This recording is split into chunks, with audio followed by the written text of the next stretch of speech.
I got 100% in battle number 8 of the Excel World Championships Road to Las Vegas, and I still came 15th. Here's my live attempt. This case was by Peter Scharl. Peter's cases are always great fun to complete, and this time round he threw in a little bit of a twist to the normal way that these scenarios are set up. As you can see from the video that was sent to competitors just before they received the case, this is about solving a treasure map.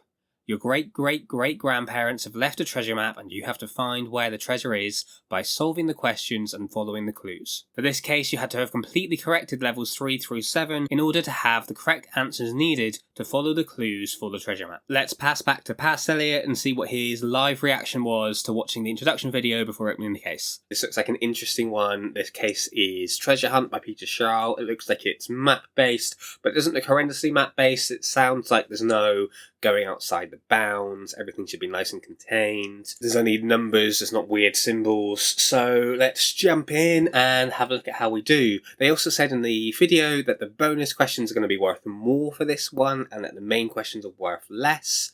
So that's an interesting change. Let's see how we get on. I'm being slow this morning. It is 7:30 in the morning for me. I do not work this early in the morning. We're going on a treasure hunt, a bear hunt. Okay, so we've got these. You start on a particular cell. You then solve something, which I'm not sure what that is yet, to get your arrow direction. I'm going to use this arrow list before we start to say which way we're going. So vertical and horizontal. -1, 1, 0, 0, -1, -1, 1, 1. I didn't even look at the questions properly before jumping in and deciding I was going to try and set up things to help me work around that map.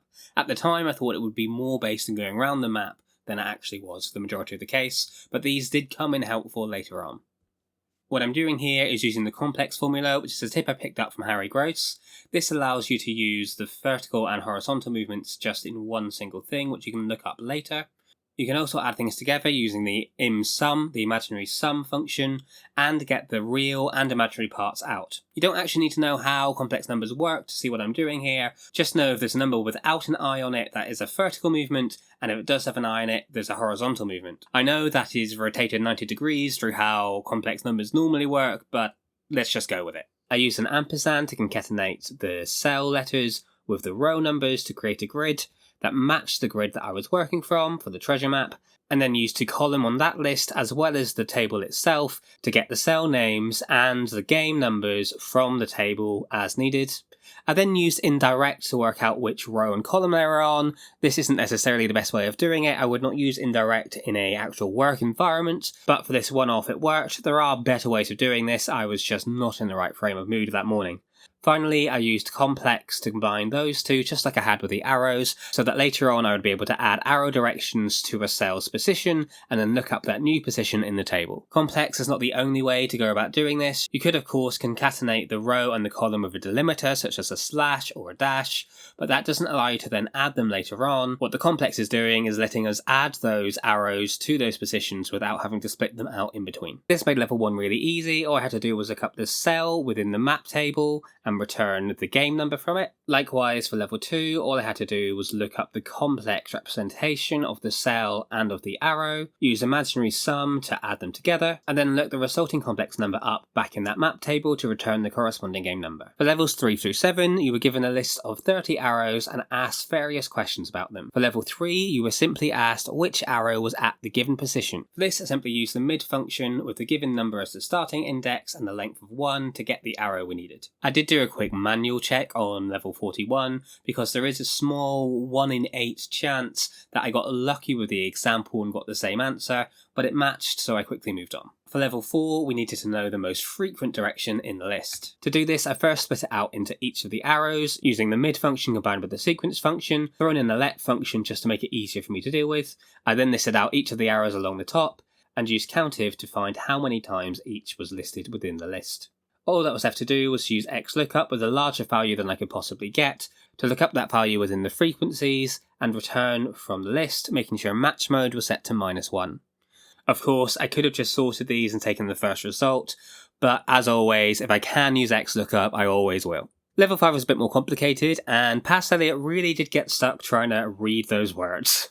The sum of the positions for the list is 1, 2, 3, 4, 5, 6, 7, Okay, right, I get it, right. Basically, it just wants to know how many times a given arrow appears, but each time it appears, it wants you to sum the positions of where it appears. So if it appears in positions 1, 4, and 9, then you add 1, 4, and 9 to get 14. To do this, I started by copying down my solution to level 4, and then made some changes. I set out the numbers 1 to 30 along the top of the arrows while singing a song. That's almost a tank engine. Then I messed around for a little bit before realising that all I really needed to do was a sum product of whether the arrows were the arrow I was looking for times by the game numbers as required. Finally, I just had to do the X lookups as I did before. I made the lookup number a little bit larger, I think, just because I was nervous that these would give larger answers, and finally got the answers we needed. Level 6 was just like level 5, but we weren't adding them, we were multiplying them. So if they appeared in games 1, 5, and 9, then it would be 1 times 5 times 9, which is 45.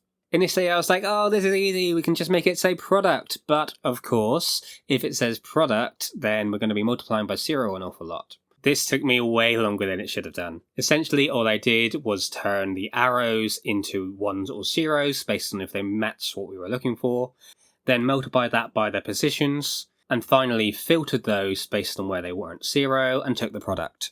I'm sure there's an easier way of doing this. If you've got an easier way, please let me know, but for whatever reason, my early morning brain was not working.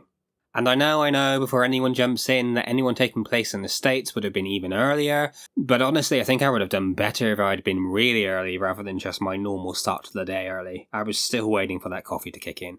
Of course, I then needed to whack in a massive number into that X lookup, but then I panicked that maybe it wasn't big enough, so I tried to take the max value of the entire set of answers, but I got a calculation error because one of the values was giving me a calculation error. I looked at it and realised that the reason for it was because there were actually none of that arrow within the answer, so a quick tweak solved that, and then I was able to confidently use that max value for my lookup value. Finally, level 7 was asking about chains of arrows in a row, so it wanted to know which arrow had the longest chain of consecutive unbroken arrows in that direction. So for example 7, it's the down arrow because it starts with 3 down arrows, and at no other stage is there a single arrow direction repeated more than that in a row.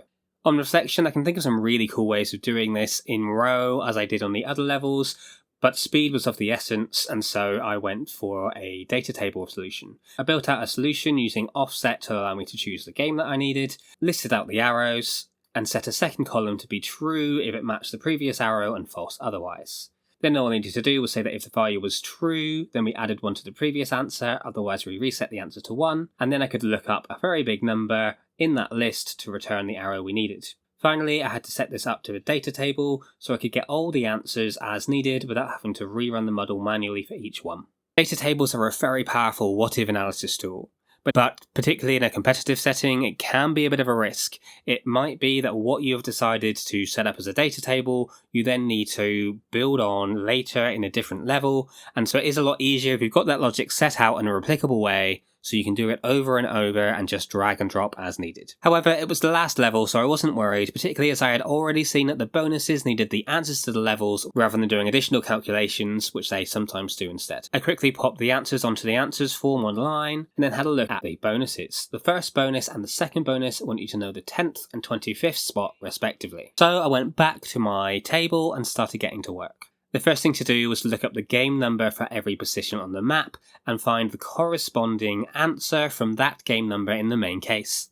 I then looked up the corresponding arrow movement, added that to our existing position, and used that to get our final position within the table. This gave me a bit of pause as I did get a couple of NAs, but on looking at it I realised that there were some positions on the map that could move you out of bounds, but it was likely that those weren't correct positions to reach when you were moving around the map. You can hear I was full of confidence that this was fine at the time. 128.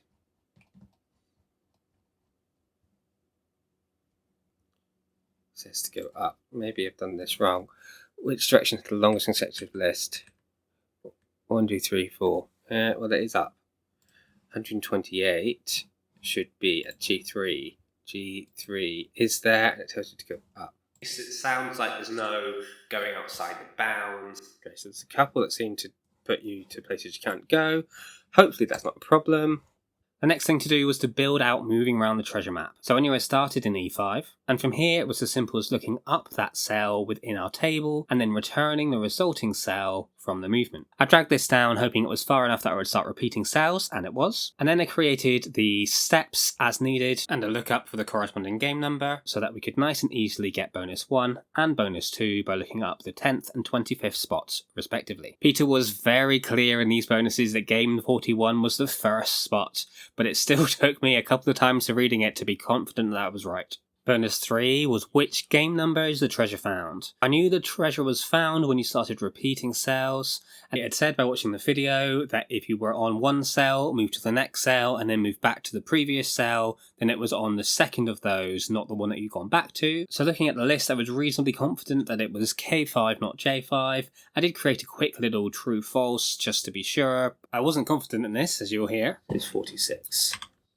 I'm not entirely sure I understand how it's asking this. Bonus 4 is what is the sum of all the game numbers, but my head could not work out what it was asking, so I skipped straight to bonus 5, which is how many times in the treasure hunt do you move straight down. This was easy, I just had to pull out which arrow the game number referred to, and then sum up whether or not it equaled a down arrow. And I scrolled down the list to see it was 11. It stayed firm because we were just going left and right, left and right, left and right at the end. Otherwise I would have had to hunt through a little bit more carefully. And then I went back to that bonus 4, which I was not very good at understanding what they were asking, but it turns out it was pretty simple. You just highlight the game numbers that you need and take that number out of the sum, which Excel automatically makes for you in the bottom right. These are the answers I had. I popped them into the online system and I jumped back onto the live stream where people were starting to share their experiences, getting ready to see the actual live competitors have their attempt. This is what I had to say. Okay, we'll see how that did. It sounds like other people found it easy. Ending up 15th is still something to be proud of, as getting anywhere on that leaderboard is a great result. It was great to see some familiar names on the leaderboard. I did see Hayden Wiseman on there. I know you watch the channel, so well done, mate, if you're watching. Likewise, I know Lorenzo Foti did a really good attempt. He finished in just 16 minutes. Unfortunately, he made a really silly mistake, which he noticed as soon as things had finished. Otherwise, he would have placed third. Regardless, it was a very good attempt. Obviously, first place went to Diamond early. He just smashed that out of the park, getting full marks in just 13.5 minutes. I know he's already posted his YouTube video, so make sure you check it out to see how to really ace these cases. This has been a bit of a different style to normal, so let me know if you've enjoyed it. I've had a lot of fun making it this way, so I think I'll try one of these again in the future. Otherwise, thank you so much for watching, and until next time, keep excelling.